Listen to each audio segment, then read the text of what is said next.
What is going on, squad? Today we were talking about sticking points and how to blast past them using the Isochain. Let's get into this. This is good stuff. First thing we should know is that this technique has been used in pretty much all of sports to work on our sticking points so that we can blast into new levels of strength and break plateaus. This is not a new technique. We're just going to be talking about utilizing it with the Isochain. If we think about, let's take the bench press. And let's say we're stuck on, not the launch phase, here. We're stuck in midpoint. So we have it here. Our strength is here, and our strength is here, but it dies out around here. So if we could just get this part taken care of, then we could blast into that new rep range, right? Or weight range, whatever it is. So what we do, and what you see a lot of power lifters utilize, and I myself have utilized it in the past, is to train at that angle and hold that contraction. So it looks different. Actually, there's a couple ways to do that. One way is just to do it the straight isometric way. Take the weight and just hold it here. So you hold it for time, throw the timer on, hold it with the appropriate load, right? Because if you do it with a lighter load, it's not going to really mean anything. Or the way I do it, I'll push up. I'm now hold 1, 2, release, hold 1, 2, release. Now I've done that without truly knowing all about the isometric portion of that exercise. I just did it because there was this dude in Planet Fitness years ago that was like, dude, do this, and I was just like, he has a fruit on a tree, I will do that. And it worked. But now, you know, kind of retrospect, hindsight is 2020, we all know why we should do that. Definitely bird's eye view. We're going to dive even deeper into it, but it's a very effective way to break a sticking point. By the way, just in case you didn't know, I feel like we do know, but I want to explain it anyway. Every lift has a sticking point. There is no lift out there that doesn't have one. It's usually an angle, a pretty small one at that, but it usually determines whether that lift, that particular rep, is completed, or you just come close, or you fail it. Which, if we go into the macro, the stronger we get on that sticking point, the stronger we get on that lift. When we're lifting, muscles, they gain strength through the entire range of the motion, the entire ROM. But if you remember what I talked about with the law of specificity before, if you want to get good at something, do it a lot. One of the methods of training I use for my clients is to increase frequency in that particular lift. So for example, I'm going to use myself and one other client. So my legs have always slacked behind my upper body. Don't get me wrong, they have gotten incredibly strong, but the upper body has always just been that annoying step ahead, even though I started both on day one. So what do I do to close that gap? Well, the first thing I think is I'm going to add frequency. Now, of course, we have load, rep range, you know, rest times and all that stuff, but raw frequency, how many times are you doing that? So I increased my leg days from 1 to 2, and it made a difference. Now I'm under heavy loads for twice the amount of time versus 1. Makes sense, right? Just mathematically. I had a client earlier on in the year, we wanted to get really good at his deadlift. Actually, you guys have seen him on the channel before, and what we did is we increased our deadlift to twice a week, and we incorporated Isochain deadlifts as well. Now, we were only doing 3x6s for the deadlift, but he's essentially getting heavy weight twice a week for deadlifts and max contractions up to 3 times a week. It makes sense, right? Why his deadlift skyrocketed, because by the way, he was stuck in the mid 3s and went all the way beyond mine to over 500 pounds. Dude is good. Dude is good. And all we did was we applied the law of specificity. You want to get better at something? One of the ways to do that, there are many ways to break a plateau, is to keep on hitting it and hit it often. Bringing it back, if we're stalling at a particular part of a lift, if we keep working on that stalled part, right, that stalled angle, continuing to work that angle will increase our strength in that angle, aka isometric work. Now, don't forget that it's not just here that we get strong with 0 gains here and 0 gains here. No, there's a little bit of spillover. Now remember, if you haven't seen that video, here's a link right here.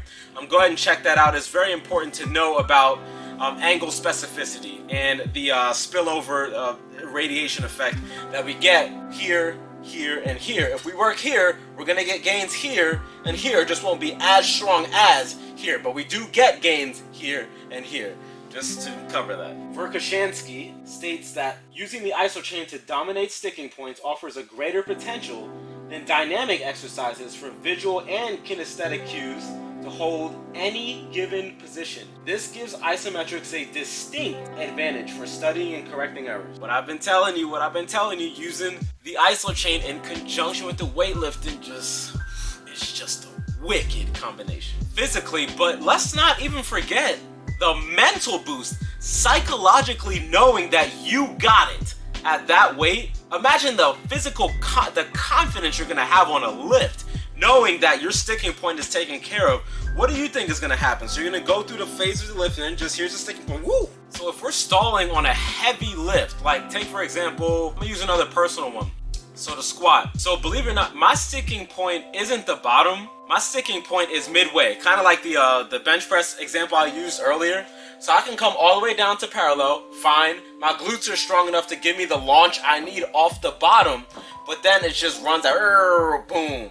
All right, so what are my options? Either walk forward and hope that it's the rack that has like the multiple things you can put the barbell in, or we're going down and we're gonna come down with it, control. But often the sticking point I use with my Isochain work is right in the middle, right where I have trouble. So every now and then I'll be training on the bottom part because I want more explosive speed from down low. You might see me come all the way down, like here's a good example right here, this clip right here. So you see me doing the Zercher squat and I'm almost parallel with the seat, like my butt is a little bit off the seat. You see that right there, the strength is in the 400s. That's fine. I know that means at that time I'm really doing a load in like the 350s, 360s at that point, which makes sense considering my weightlifting with legs. When I'm really trying to push and break my limits, me personally, as I know where my sticking point is with my dynamic squats, it's mid.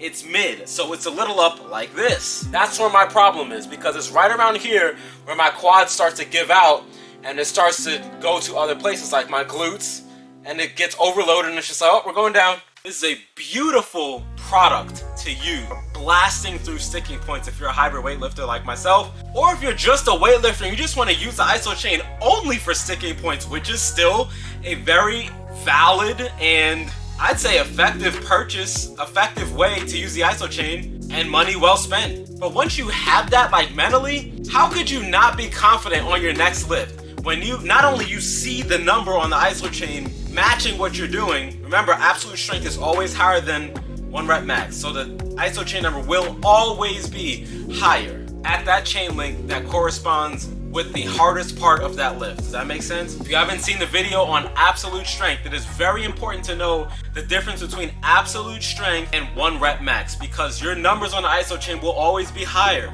right? Because of the force velocity curve. If you haven't seen that video, you should see it. Here it is right here. I go over why the Isochain number will always be higher. The science is all there. Definitely take a look at that. If we are wondering where to place the bar, well, it's a bar and chain device. So let's say we're stuck with let's use the deadlifting example that's in the Paul Wade's Isometric manual. Let's use that example. Let's say you're stuck on launch phase. Now, it was about 2 years ago where I blew out my back. I had the raw power to finish the lift. So from mid to here, I'm fine. Here is where I had an issue. Like my body was like, all right, here we go. And my lower back and my glutes were like, sit your ass down. It's like, oh man, okay.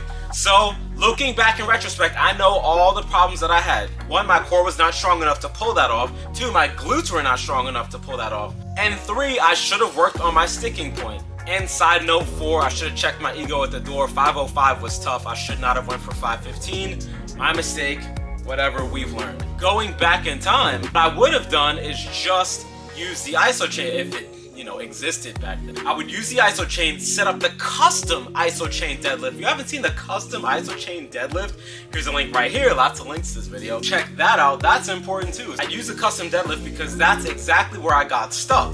So train on that, maybe 3 to 4 times a week. When it's time to hit the deadlift, whoop, goes right up. If we train our body to go all in, it will respond the exact same way weightlifting. So if we're trained to go, all in with the bicep curl, when you lift dumbbells, maybe some of you guys on the squad have already experienced it and it's pretty cool, right? When you lift your dumbbells, goes right up just like the Isochain.